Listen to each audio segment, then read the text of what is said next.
Hello everyone, so I'm back with my another video. Hope you all are doing well. So in this video we will discuss about the chapter number 4 of class 6 geography. So in this chapter we will discuss the importance of maps and its types. तो इस chapter के अंदर हम क्या पढ़ने वाले हैं, maps के बारे में और इसके इम्पोर्टेंस, उसके टाइप्स. तो इस पूरे चैप्टर के अंदर यही सारी चीज़ें हैं. So let's start. You have learned in the previous chapter about the advantage of a globe. However, globe has limitations as well. A globe can be useful when we want to study the earth as a whole. But when we want to study only a part of the earth, as about our country, states, districts, towns and villages, it is of little help. In such a situation, we use maps.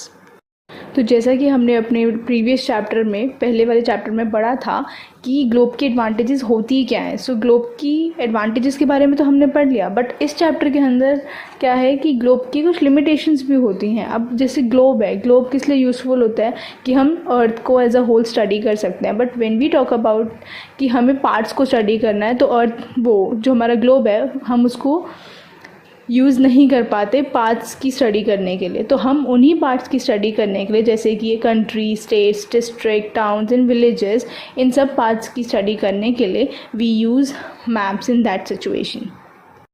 So a map is a representation or a drawing of the earth's surface or a part of it drawn on a flat surface according to a scale, but it is impossible to flatten a round shape completely. We find that maps are useful to us for various purposes. One map shows a small area and a few facts. तो अभी हमने पढ़ा map क्या है, representation है, और we can से कि एक ड्राइंग है अर्थ की सरफेस की, और हमारे लिए थोड़ा इम्पॉसिबल हो जाता है एक राउंड शेप को कम्प्लीटली फ्लैटन कर पाना और देख पाना. So we find that maps are useful to us for various purposes. तो हमने देखा कि मैप जो है हमारे लिए वेरियस पर्पस के लिए यूज़फुल है. ठीक है, मतलब कि डिफरेंट पर्पसेस के लिए यूज़फुल है, वर्क करते हैं. So one map shows a small area and a few facts. तो एक मैप होता है जो कि आपको स्मॉल एरियाज़ के बारे में बताएगा, कुछ फ्यू फैक्ट्स के बारे में बताएगा. सो अनदर मैप में contain as many fact as a big book. तो कुछ मैप्स ऐसे होते हैं जो कि बहुत ज़्यादा फैक्ट्स के बारे में बताते हैं और एक as a big book work करते हैं. जैसे कि आपको पता है एक बिग बुक में कितनी इन्फॉर्मेशन होती है, कितने फैक्ट्स मिलते हैं. तो बेसिकली उसी की बात हो रही है यहाँ पे. So when many maps are put together we get an atlas. और जब काफ़ी सारे मैप्स को अगर हम एक साथ रख के देखें तो एक एटलस बनती है. So atlases are of various sizes, measurements drawn on different scales. अब एटलस जो होती है वो डिफरेंट साइज़ की होती है, डिफरेंट मेजरमेंट की होती है और डिफरेंट स्केल्स पे ड्रॉन होती है, बनी होती है. So maps provide more information than a globe. They are of different types. Some of them are described below. तो कुछ मैप्स जो हैं बेसिकली काफ़ी सारी इन्फॉर्मेशन प्रोवाइड करते हैं एज़ कम्पेयर टू ग्लोब. तो हम यहाँ कुछ टाइप्स के बारे में पढ़ने वाले हैं नीचे. जैसे कि सबसे पहला आपका है physical maps. Maps showing natural features of the earth such as mountains, plateaus, plains, rivers, oceans etcetera are called physical और रिलीफ मैप्स. तो फिजिकल मैप्स क्या होते हैं, बेसिकली जो आपको नेचुरल थिंग्स के बारे में बताते हैं. नेचुरल क्या होता है, आपको पता है माउंटेन, ये मैन मेड नहीं होती, वो सारी नेचुरल थिंग्स होती हैं. So mountains, plateau, plains, rivers, ocean, तो इन सब के बारे में जो बताएगा वो आपके फिजिकल मैप्स के पार्ट होंगे. तो वहीं अगर हम सेकेंड टाइप्स पे आएँ तो वो है आपका political map. So map showing cities, towns and villages and different countries and states of the world with their boundaries are called political maps. तो अब वो मैप जो कि आपको सिटीज़ शो करते हैं, विलेजेस शो करते हैं और टाउन्स शो करते हैं, या फिर वी कैन से कंट्रीज़ भी शो करते हैं, स्टेट्स भी शो करते हैं, पूरे वर्ल्ड की स्टेट शो करते हैं उनकी बाउंड्रीज़ के साथ, तो वो आपके पार्ट होते हैं पॉलिटिकल मैप्स के. थीमेटिकल मैप जो होते हैं बेसिकली फोकस करते हैं कुछ स्पेसिफिक इन्फॉर्मेशन पे. जैसे हमने बात करी यहाँ पे रोड मैप्स की बात की गई है, रेनफॉल मैप्स की बात की गई है, एंड वो मैप्स जो कि डिस्ट्रीब्यूशन को शो करते हैं कि कहाँ किस एरिया में सबसे ज़्यादा फॉरेस्ट हैं या किस एरिया में सबसे ज़्यादा इंडस्ट्रीज़ हैं, एट्सेट्रा एट्सेट्रा. तो ये पार्ट हो गया आपका थीमेटिकल मैप्स का. तो फिर इन्हीं के बेसिस पे कुछ सूटेबल टाइटल्स दिए गए हैं, मतलब मैप्स की बेसिस इन्फॉर्मेशन के लिए कुछ सूटेबल टाइटल्स दिए गए हैं. और यहाँ पे कुछ 3 कंपोनेंट्स हैं मैप्स की, जैसे कि मैंने कहा डिस्टेंस, डायरेक्शन एंड सिंबल. अभी तो फिर डिस्टेंस क्या होता है, डिस्टेंस के बारे में सबसे पहले हम पढ़ने वाले हैं. So maps are drawing which reduce the entire world और a part of it to fit on a sheet of paper, और we can say maps are drawn to reduce scales. But this reduction is done very carefully so that the distance between the places is real. It can only be possible when a small distance on a paper represents a large distance on the ground. Therefore, a scale is chosen for this purpose. Scale is the ratio between the actual distance on the ground and the distance shown on the map. तो हमने यहाँ पे पढ़ा कि maps क्या होते हैं. Map is a kind of a drawing और वी कैन से कि एंटायर वर्ल्ड को ना पार्ट्स में डिवाइड करता है और एक शीट ऑफ पेपर पर फिट होता है. आपने देखा होगा मैप का साइज़ भी. सो हम यहाँ पे कह सकते हैं कि मैप क्या है, एक ड्राइंग है जो कि एक रिड्यूस करती है स्केल्स को. बट जब हम रिड्यूस करते हैं और उनके पार्ट्स करते हैं तो हमें बहुत केयरफुली मतलब कि डिवाइड करना चाहिए so that the distance between the places is real. तो हमें जो डिस्टेंस लगना चाहिए ना प्लेसेस के बीच का वो रियल लगना चाहिए. और ये तभी पॉसिबल हो सकता है जब हम एक स्मॉल डिस्टेंस को पेपर पर रिप्रेजेंट करते हैं और लार्ज डिस्टेंस को हम ग्राउंड पर रिप्रेजेंट करते हैं. तो इसी पर्पज़ के लिए बेसिकली हम क्या चूज़ करते हैं, स्केल चूज़ करते हैं. तो स्केल क्या है, एक रेशियो होता है बिटवीन एक्चुअल डिस्टेंस और द जो भी डिस्टेंस शो की होती है मैप पर उसके लिए. तो यहाँ पे उन्होंने एग्जाम्पल दिया है. For example the distance between your school and your home is 10 kilometre. जो भी डिस्टेंस है आपके स्कूल का और आपके होम के बीच का वो 10 किलोमीटर्स है. If you show this 10 kilometre, अगर आप इसको 10 किलोमीटर शो कर रहे हो distance by 2 kilometre on map, तो आप क्या शो करोगे 2 kilometre on map. It means 1 centimetre जो है आपका मैप पर वो क्या शो कर रहा है, आपका 5 किलोमीटर शो कर रहा है ग्राउंड पर. So the scale of your drawing will be 1 centimetre equals to 5 kilometre. जो आप ड्रॉ कर रहे हो स्केल तो वो क्या शो कर रहा है, 1 centimetre is equal to 5 kilometre, right. तो अभी हमने बेसिकली अगर मैं इसको फिर से समराइज़ करूँ तो ये बेसिकली क्या है कि आपका जो डिस्टेंस है स्कूल से और घर का बीच का वो है 10 किलोमीटर्स, बट हम 2 सेंटीमीटर्स जो हैं मैप पे शो कर रहे हैं. बेसिकली ये एग्जांपल इन्होंने यहाँ पे दिया हुआ है. If you know the scale, अगर आपको स्केल पता है ना, so you will be able to calculate the distance between any 2 places on a map. तो आप किसी भी प्लेसेस का मतलब कि बीच का डिस्टेंस जो है ईजिली कैलकुलेट कर सकते हो मैप्स पे. When large areas like continents and countries are to be shown on a paper, then we use a small scale. जब भी हमें कोई large areas को show करना होता है, जैसे कि कोई continent हो गया या फिर कोई countries हो गई, तो हमें जब हमें इन्हें पेपर पे शो करना पड़ता है तो हमें एक स्मॉल स्केल का यूज़ करना पड़ता है. For example 5 centimetre on the map shows 500 kilometres of the ground. तो 5 सेंटीमीटर तो हम मैप पे शो करेंगे लेकिन 500 किलोमीटर वो एज अ ग्राउंड पर वो रियलिटी में होता है. सो it is called small scale map. तो इसी को हम स्मॉल स्केल मैप बोलते हैं. When a small area like your village or town is to be shown on paper, then we use a large scale that is 5 kilometre. जब भी हमें कोई स्मॉल एरिया जैसे कि आपका विलेज हो गया, आपका टाउन हो गया, उनको हमें पेपर पे शो करना होता है तो हम क्या यूज़ करते हैं, हम एक लार्ज स्केल का यूज़ करते हैं जैसे कि 5 सेंटीमीटर. और हम क्या शो करते हैं जो कि ग्राउंड पर क्या है 500 मीटर्स होगा. तो इसी को हम लार्ज स्केल मैप बोलते हैं. Large scale map give more information than small scale maps. Large scale map as compared to small scale map ज़्यादा information provide कराते हैं. अब हम बात करते हैं डायरेक्शन की. तो most maps contain an arrow marked with the letter N at the upper right hand corner. This arrow shows the north direction. It is called the north line. When you know the north, you can find out other directions. For example, east, west and south. There are 4 major directions: north, south, east and west. They are called cardinal points.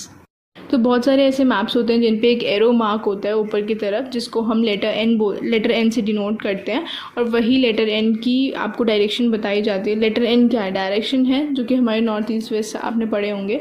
तो फिर वही direction show की जाती है और इसी north direction की वजह से बच्चे जो हैं पता लगा पाते हैं कि साउथ ईस्ट और वेस्ट डायरेक्शन क्या होगी.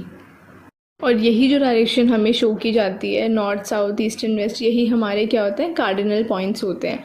सो other 4 intermediate directions are north east, south west and north west. We can locate any place or more accurately with the help of these intermediate directions.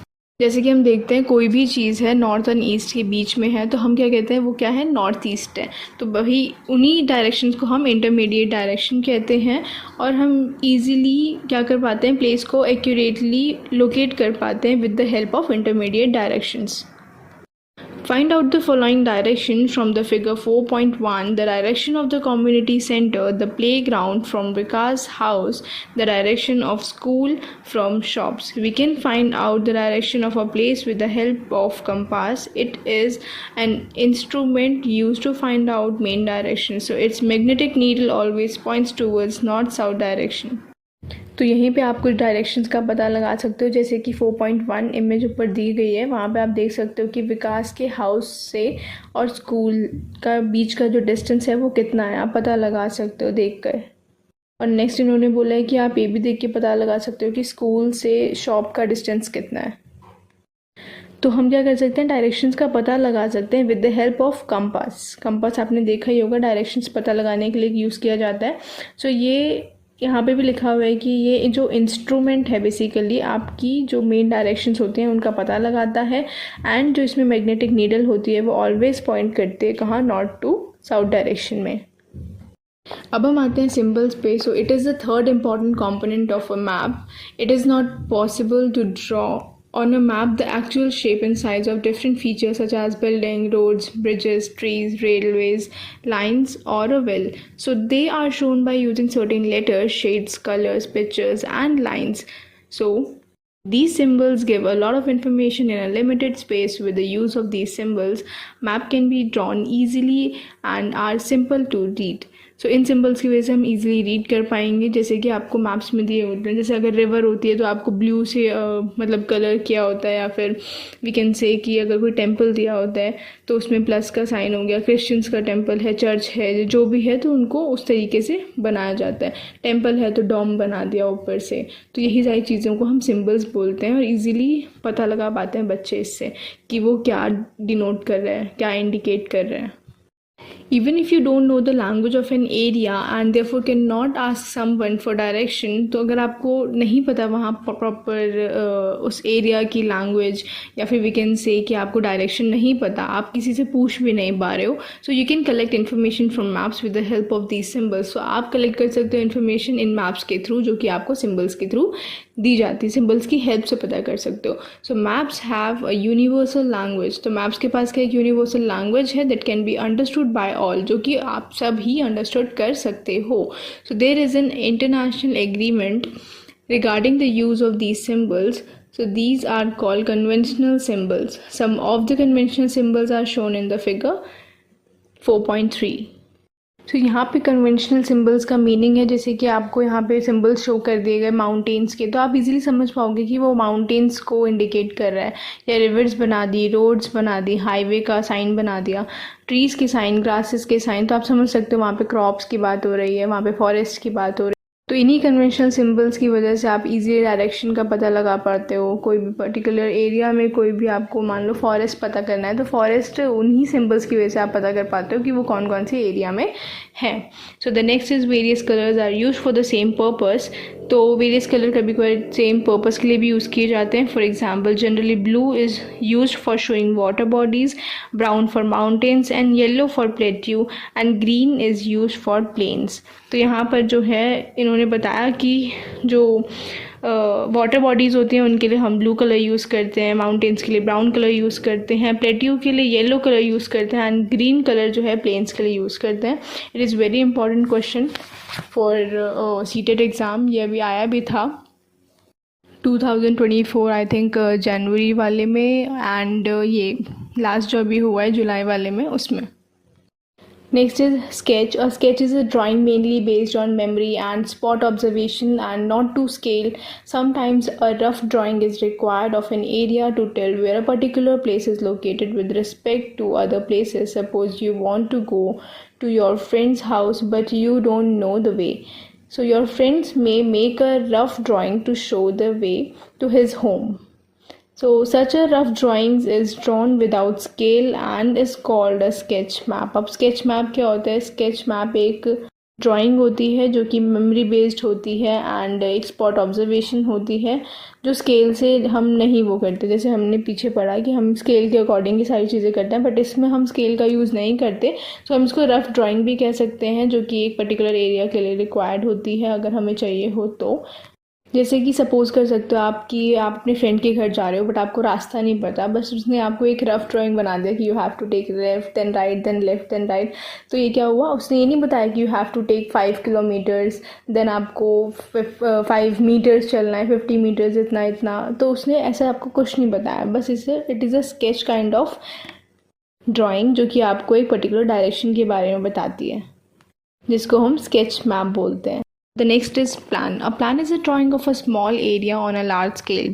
Plan क्या है, एक drawing है small area की एक large scale के ऊपर. So a large scale map gives a lot of information, but there are certain things which we may sometimes want to know. For example, the length and the breadth of a room which can't be shown in a map. At that time, we can refer drawings drawn to scale called the plan. तो large scale maps क्या होते हैं, काफ़ी सारी information तो देते हैं, but कुछ चीज़ों की इन्फॉर्मेशन नहीं दे पाते। जैसे कि हमें किसी पर्टिकुलर चीज़, किसी रूम की लेंथ और ब्रेड्थ का पता लगाना है, सो वो चीज़ें हमें मैप पे नहीं पता लग पाती।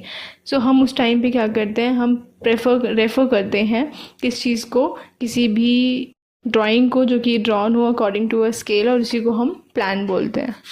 यहीं पे हमारा चैप्टर एंड होता है। तो अगर आपको कोई भी डाउट्स हो तो आप मुझे कमेंट सेक्शन में बता सकते हो रिलेटेड टू द चैप्टर।